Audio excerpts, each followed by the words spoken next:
While the damage from Friday's quake is still unfolding, one thing is clear. Japan was ready for this one. Japanese cities are one of the strongest in the world. 6,000 people were killed in the Kobe quake of 1995. That was Japan's wake-up call. The government authorized $500 million to outfit the country with more than 1,000 ground sensors that measure the distance between quake waves. It's designed to trigger alerts on TV, radio, and cell phones seconds before more tremors hit, possibly saving lives. Japan is the only country that can provide such information on the early warning system.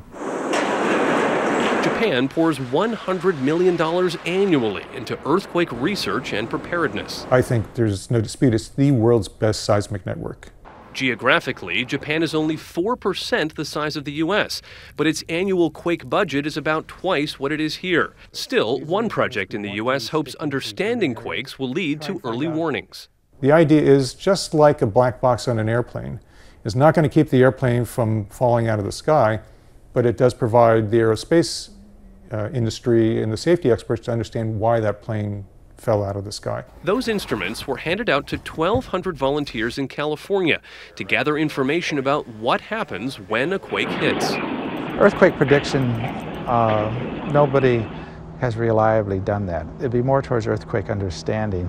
Getting a warning of several seconds is one thing, but what about more than that?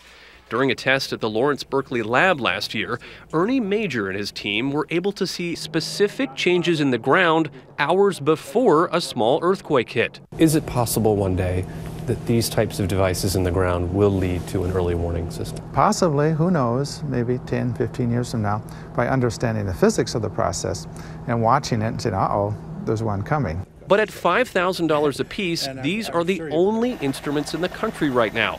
By comparison, they're installed all over Japan. That country also regiments drills like these and has enforced new building codes with design innovations that allow skyscrapers to teeter instead of topple. So until scientists here are able to accurately predict earthquakes, they're working to make buildings safer. Things look different from up here.